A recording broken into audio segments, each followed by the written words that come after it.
जब महारानी पवन रेखा जब बाग में घूम रही है अपनी सखियों के साथ, तो वहां एक दुर्मलिक नाम का राक्षस रहा करता था। और उस राक्षस ने अपने माया के प्रभाव से उस वन में आंधी प्रकट कर दी। सारी पवन रेखा की जो सहेलियां थी वो पवन रेखा से बिछुड़ गई। और उस राक्षस ने क्या किया, पवन रेखा के प्रति उग्रसेन का रूप धारण किया है और सामने आ गया, कहने लगा है, हे रानी, अरे तुम डरो मत, मैं आ गया हूँ। जैसे रानी ने देखा कि हमारे महाराज है, लेकिन वो नीच दुर्मलिक राक्षस था और उसने महारानी के साथ पवन रेखा के साथ में संभोग किया। और उसके बाद वो अपने जब असली रूप में आया है तो रानी पवन रेखा ने देखा, आंखें फटी की फटी रह गई और कहने लगी है पवन रेखा, अगर ये बात मैं पहले जान जाती तो मैं तुझे शाप लेकर के भस्म कर देती, लेकिन अब तूने मेरा पतिव्रत धर्म नष्ट कर दिया, अब मैं तुझे शाप भी नहीं दे सकती हूँ। और बोली है पवन रेखा,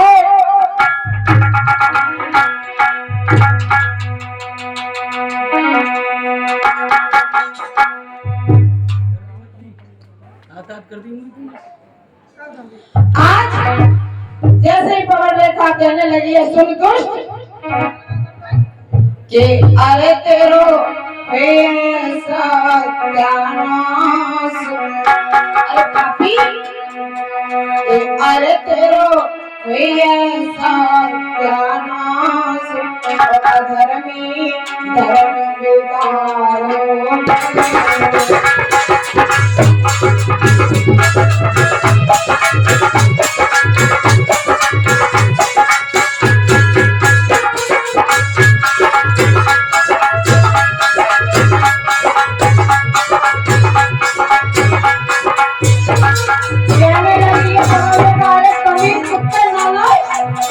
मेरी भाषण काफी पीस करके बोली है, अगर मैं गुस्सा पर मुझे ऐसी यानी के क्षेत्र के साथ तुझे भाषण करती हूँ, मैंने मेरे पति को धर्म को नष्ट किया है और बोली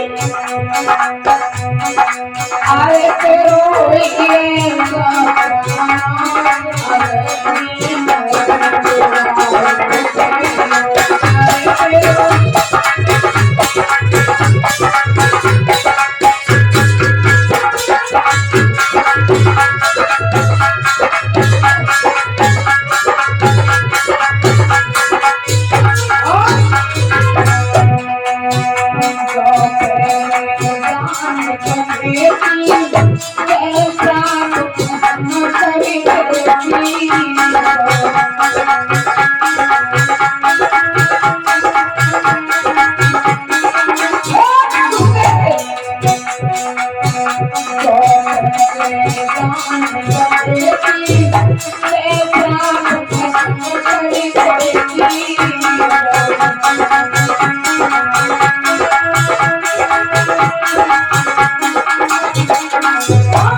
देने लगी या दांती पीस करके देने लगी, नाला भाग जा यहाँ से, ना अभी श्राप दे दूंगी, तुझे भस्म कर डालूंगी।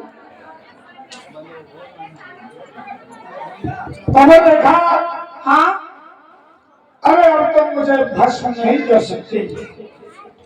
सुनो, तुम ये कह रही हो कि मैं भस्म कर दूंगी तो सुन पवन रेखा, हाँ, आज तक तेरे घर में कोई संतान पैदा नहीं हुई और हम तुम्हें यह वचन देते हैं कि तुम्हारे गर्भ से लड़का पैदा होगा। अरे कृष्ण चेहरे जैसा कमीन होगा मेरे। तू जानती है वो कैसा पैदा होगा? कैसा होगा?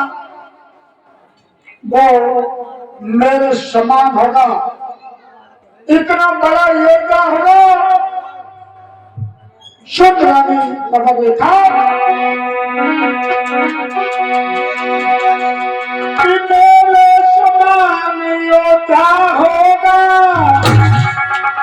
और पर जीत न कोई पाएगा। राजा रघुपति बात है क्या बस इंसान के आएगा।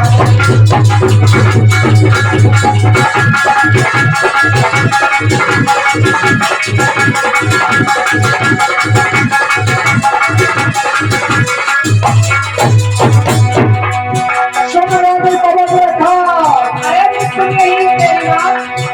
मेरे समान योद्धा होगा पर जीत न कोई पाएगा।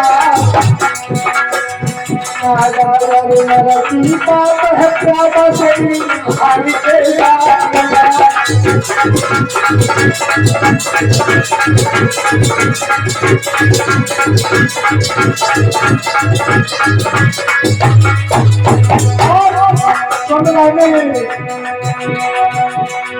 ऋषियों को और ब्राह्मणों को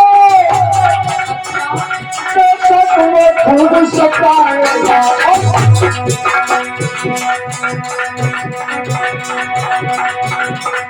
पर ध्यान रहे करो प्यारे भगवान के हाथ से जाएगा।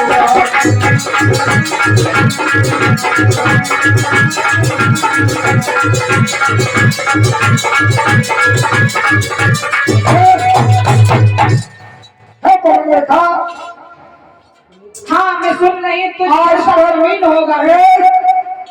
आज तक तेरे घर में कोई संतान नहीं हुई और हम तुम्हें वचन देते हैं कि तुम्हारे घर लड़का पैदा होगा और वो इतना बड़ा योद्धा होगा कि उसे मनुष्य की तो बात छोड़ो, देवताओं का राजा इंद्र भी उससे अगर लड़े तो हारेगा। लेकिन एक बात और सुन, वो इतना अक्रूर इतना क्रूर होगा, इतना निर्दयी होगा कि जब पाप करने पर आ जाएगा ना तो भगवान को आना पड़ेगा उसे मारने के लिए और किसी की हिम्मत नहीं है। अच्छा और इतना कहने के बाद वो दुर्मलिक राक्षस जो था उसका ध्यान हो गया और ये पवन रेखा जो थी वो चुपचाप अपने घर पे चली आई। उसने किसी को ये नहीं बताया कि उसके साथ बाद में क्या हुआ था। महाराज हाँ कहिए। इधर जब पवन रेखा आई है महाराज ने पूछा क्या हुआ तो पवन रेखा कहने लगी है ये प्रभु कुछ नहीं हुआ महाराज। ये आपकी ये जो हालत है ये दिखाई दे रही है, इसे देख करके हम पूछ रहे हैं कि कुछ गड़बड़ तो नहीं है, क्या हुआ? आप बड़े उदास हो। महाराज हाँ मैं आज जब जंगल में गई हाँ तो मेरी सहेलियां भी मेरे साथ गई। हाँ लेकिन महाराज बोलो। मेरी सहेलियां मुझसे बिछुड़ गई। अच्छा तभी वहाँ पर एक बंदर आया अच्छा और उस बंदर ने मेरा सारा श्रृंगार बिगाड़ दिया महाराज। इसका मतलब ये बंदर बड़ा खतरनाक था। महाराज हाँ और मेरी चुनर को भी फाड़ दिया है। वो तो हमें दिखाई दे ही रहा है तभी तो पूछ रहे हैं। महाराज हाँ सारा श्रृंगार उसने ऐसे उजाड़ दिया है जैसे फूलों की फुलवारी को उजाड़ दिया जाता है। वही तो तुम्हारा ये हाथ देख करके हमने पूछा कि रानी अरे तुम तो बाग में टहलने के लिए गई थी लेकिन तुम्हारी ये दशा क्या है?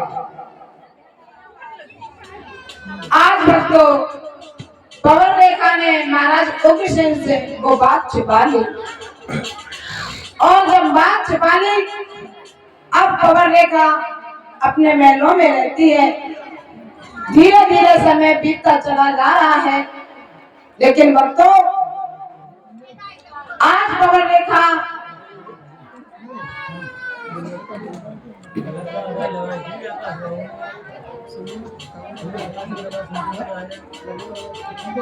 और